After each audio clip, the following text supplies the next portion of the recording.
Спортскиот блог во Македонија наутро, секако ние ќе го продолжиме на тема велосипедизам. Имено Дуња Иванова и Љубиша Кондев од велосипедскиот клуб Енерджи од Скопје се македонските представници кои заедно со уште 35 тимови од целиот свет во категоријата мешани парови беа дел од најпрестижната маунтин байк етапна трка наречена 4 острови и тоа во Хрватска. Велосипедските екипи во 5 последователни денови извозеа 272 километри и тоа на островите Крк, Рап, Црес и Лошињ. Со впечатоците од 7-то издание на оваа традиционална секако етапна трка во однос на планинскиот велосипедизам и со сите импресии од настапот во Хрватска, утринава во студиото 3 на Македонската телевизија ги имаме токму членовите на македонскиот тим Дуња Иванова и Љубиша Кондев. Добро утро и добро ни дојдовте. Добро утро. Добро утро. Како сте утринава? Одлично. Малку врнежливо. Предпоставувам не дојдовте до македонската телевизија со велосипед, но дојдовме со велосипед. Да, со велосипед. Ете што се вели, ви сте ги љубители нели на велосипедизмот. Дури ни времето не е пречка, нели, кога се сака и она секако всушност се покажува и на овој начин љубовта кон велосипедизмот. Ајде да започнеме вака. Трката 4 острови е всушност уникатен надпревар за лиценцирани велосипедисти на кои што досега учествувале представници од преку 33 земји во светот, меѓу кои професионалната елита во планински велосипедизам. На стартот на разговорот би сакал малку повеќе да не запознаете со самата трка 4 острови како една од најзначајните трки во областа на планинскиот велосипедизам во светот. Колкава традиција има, пошто е позната истата и зошто е карактеристична токму во светски рамки? Ајде, повелете. Да. Значи 4 острови оваа година се одржува по 7 пат и тоа за прв пат како дел од брендот Epic серија, што значи станува дел од семејството на премиум надпреварите во планински велосипедизам, односно етапните трки. Оваа година конкуренцијата беше навистина на едно значително поквалитетно ниво во споредба со изминатите години. Верувам дека токму амблемот на Epic серијата ги привлече професионалните тимови и елитните надпреварувачи оваа година да стартуваат. Она што е интересно и што е единствено за оваа трка е што се одржува на 4 различни острови, како што спомнавте, Крк, Рап, Црес и Лошињ. Значи станува збор за 5 последователни денови на трки кои се одвиваат на различни патеки со вкупна должина од 272 километри и висинска елевација до речиси 6000 метри.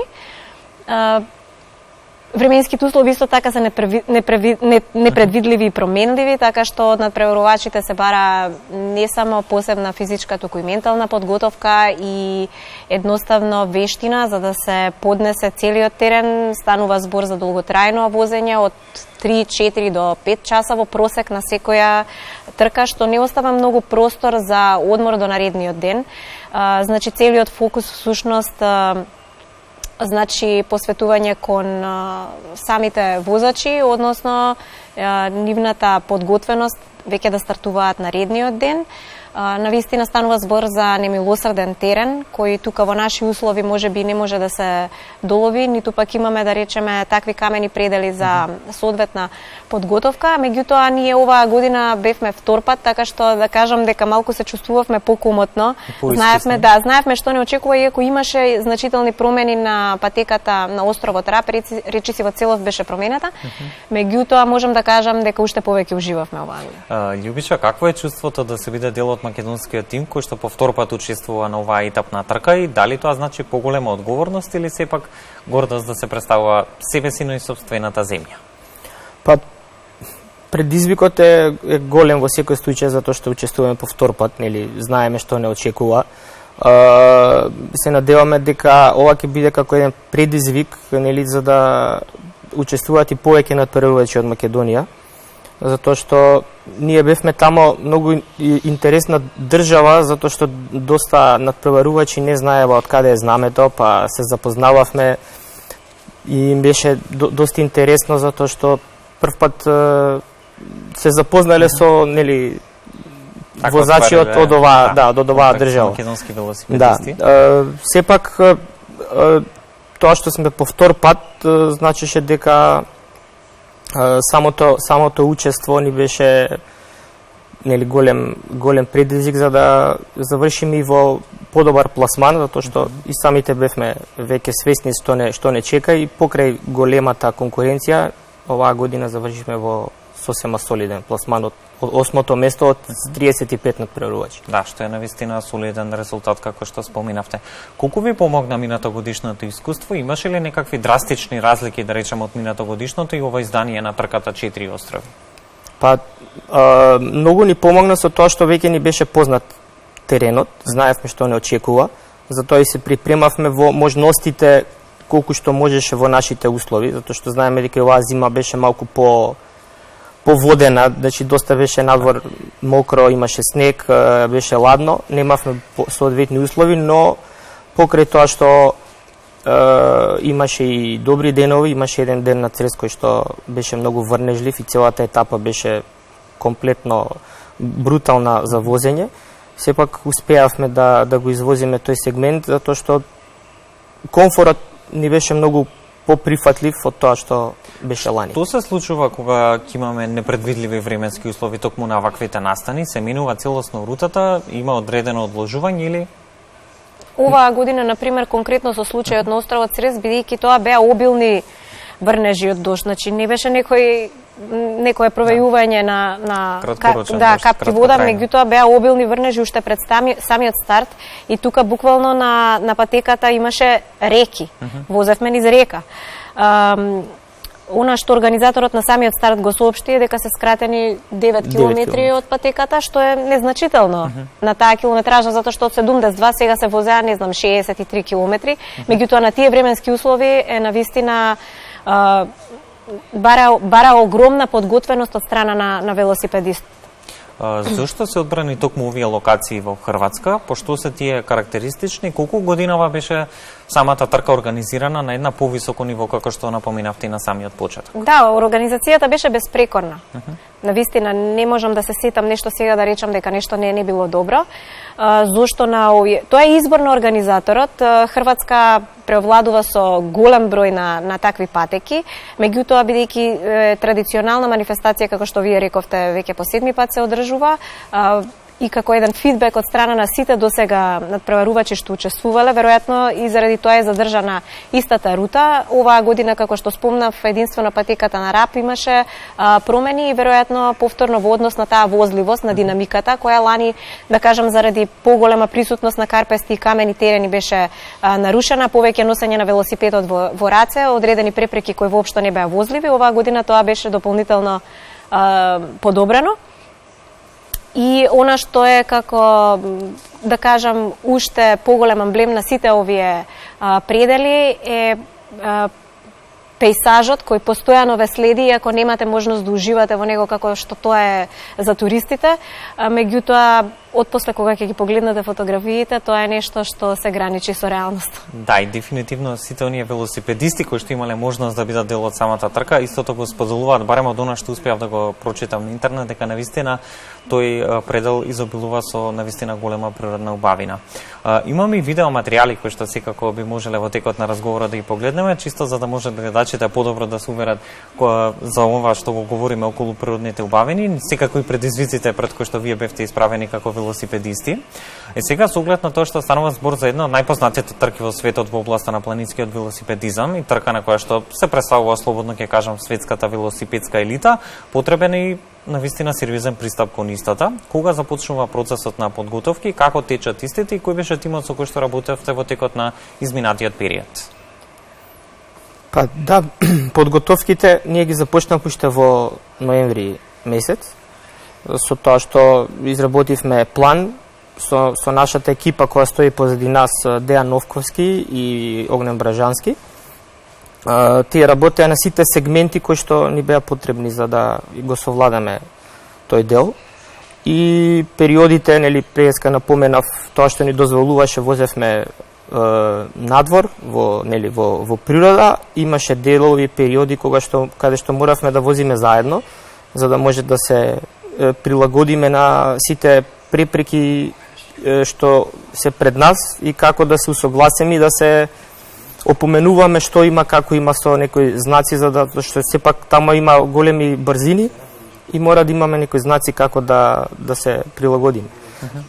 Дуња може да каже и за други сегменти од припремите. Па добро, она што е... Се подготвувавте, извинете што прекинувам ли, на домашен терен, може ли кај нас да се најде некаков терен кој што по конфигурацијата одговора на оној во Хрватска каде што се одвива и самата трка 4 Да, кога станува збор за, да речеме, искачувањата или тие кози патеки, умерени спустови, секако дека може. Меѓутоа, она што недостасува во нашата земја, каде што навистина е неспоредливо, тоа се камените карпестите предели, кои таму се долги по 15 на минути, например. Тоа воопшто не може да го пресликате тука на овој терен, меѓутоа, нашето искуство од лани не подучи, некако остана во нашата меморија како би се справиле со тој дел од патеката.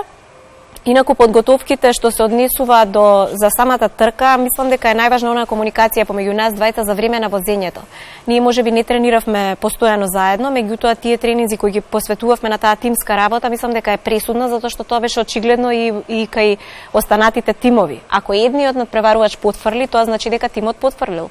Ако едниот надпреварувач доживее некаква криза и како да му се помогне, значи сето тоа е дел од подготовките. Вие не можете да го оставите тој дел, да не се посветите на тој дел, а само да обрнете внимание на физичката подготовка. Да. Споменавте, вие бевте само еден од 35 тимови кои што се надпреварувавте во рамки на категоријата мешани парови. Ајде малку да објасниме за гледачите што точно значи тоа. Мешани парови, значи таму постојат 3 категории, мажи, жени и мешани парови. Во нашата категорија неопходно е да биде еден маж и една жена и тоа значи дека не смеат да ја надминат разликата од 2 минути помеѓу нив двајцата. Доколку тоа се случи, се додава време на вкупното извозено време и го намалува вашиот пласман. Колку беше тоа предизвик лично за вас? Имено и тоа и претходно го спомнав, во процесот на подготовка ние бевме свесни за тој момент. Значи мора да знаете која е предноста, која е маната на вашиот партнер и тука се прават одредени компромиси. Да, за да се усогласите. За да се усогласите, да. Тој што е, да кажам, послабата карика на качувањата би требало да го одредува темпото, затоа што ако другиот отиде пред него и се направи таа разлика, тимот ќе изгуби навистина голем дел од позицијата. Се случува ли често да биде променета од одредени причини патеката, како што го споменавме ова во однос на временските прилики, и колку тоа може да биде своевидна потешкотија за учесниците, или пак сепак како надпреварувачи подготвени сте на секаков предизвик? Кога веќе одите на еден ваков настан од светски размер? Да, тоа е принцип и правилото во сите маунтин байк трки. Организаторот има право да направи измени и да ги извести сите надпреварувачи пред почетокот на патеката, на трката. Све зависи од временските услови или доколку има некои препреки кои што не може да се тргнат од патеката, може да променат патеката или да се смени само мал дел од рутата, или во зависност како што беше оваа година на РАП, да променат комплетно патеката за да воведат некој нов сегмент и нови предели за возење на тој остров. Колку е важна онаа физичка подготвеност покрај психичката за која што говоревме при еден ваков надпревар и како се постигнува? Колку тоа што бевте по втор пат на еден ваков настан ви беше одреден вид на предност, побаравте ли можеби совети од некои велосипедисти кои што претходно ја возеле самата трка, покрај оно искуство кое што го имавте лани? Или тоа беше сосема доволно за вас? Па не, ние бевме константно во допис и дослуг со надпреварувачи кои што го возеле таму и со некои од најискусните кои што со години ја победуваат таа трка. Ни дадоа доста совети и со нив исто беше и чести добро искуство да се запознаеме на лице место за да ги споделиме сите наши искуства и да ги искористиме сите совети што ни беа дадени. Да, споминавте од 35 тимови завршивте на 8-то место, што е навистина одличен успех за македонски надпреварувачи. Колкава беше конкуренцијата оваа година? Споредено со минатата година, имаше ли поостра конкуренција оваа година? Како не, оваа година голем број од тимовите беа веќе победници на голем дел од надпреварите кои се под називот Епик. Значи Ханс Бекинг, Jasper Lefevre и голем број на надпреварувачи кои се професионални надпреварувачи во своите земји и кои се навистина искусни, кои настапуваат на светски купови и така натаму, така што за нас е навистина голем успех за еден надпревар кој го рангираат на, да речам, на исто ниво како и едно светско првенство во етапна трка, да го постигнеме овој резултат. Во одредени етапи бевме и неколку места погоре, меѓутоа во финалниот пласман завршивме на 8-та позиција со едно време кое споредено со ланското е повеќе од час и половина подобро време, што за нас лично е голем успех. Беше ли овој факт дополнителен мотив да се потрудите повеќе околу подготовките за самата трка, имајќи предвид дека се натпреварувавте со ваков ранг на надпреварувачи на самата трка? Ние знаевме стартната листа. Да, ние до последната недела не ја знаевме стартната листа, да, затоа што на оваа стартна листа кога ја погледнавме видовме доста епик легенди кои што веќе и победиле на Кајп Епик трката во Јужна Африка, тоа е најпознатата етапна трка во светот и имавме можност и чест да возиме со такви надпреварувачи. Иначе на самата трка вкупно стартуваат 250 екипи од сите мешани парови, ние завршивме на 92-то место од сите можни надпреварувачи. Пред крајот на денешниот разговор би сакал да ми откриете колку овие настани се своевидна можност македонските велосипедисти да излезат надвор од нашите граници, да го промовираат македонскиот велосипедизам надвор од Македонија и кои се оние професионални предизвици кои што ве очекуваат во следниот период? Може би ќе звучи нескромно, меѓутоа велосипедскиот клуб Енерджи веројатно е првиот што прави ваков подвиг, што обезбеди поддршка да прати свој тим на еден ваков надпревар. Колку е значајно, веројатно е единствената можност, еве како што каже и Љубиша, да се запознаат со Македонија, со спортот од Македонија, со воопшто со нашиот капацитет, значи навистина во семејството на елитните надпреварувачи, така што мислам дека е најдобра промоција што можеше да се направи изминатиот период, особено во областа на велосипедизмот за нашата земја и посебно што резултатот е во првата четвртина, нели завршивме од вкупниот број на надпреварувачи. Се надевам дека сето ова ќе иницира и останатите клубови да се ангажираат, да обезбедат поддршка, затоа што пред се тука станува збор секако за финансиска поддршка, меѓутоа и да се посветат на своите спортисти, на своите надпреварувачи, да вложуваат во нив во смисла да обезбедат една физичка и ментална подготовка од нивна страна и да може да стојат на исто рамниште на светската спортска сцена со останатите велосипедисти. Љубиша, следните предизвици, што ве очекува на велосипедски план во иднина? Па сега веќе започнува Македонската лига на надпревари, која што веќе мораме веќе од овој викенд малтене почнуваат првите трки, така да ќе бидеме посветени на тие надпревари, а за во иднина ќе видиме све зависност од останатите планови. Така, благодарам за одвоеното време за гостувањето во Македонија на утро. Уште еднаш честитки за постигнатото 8-мо место од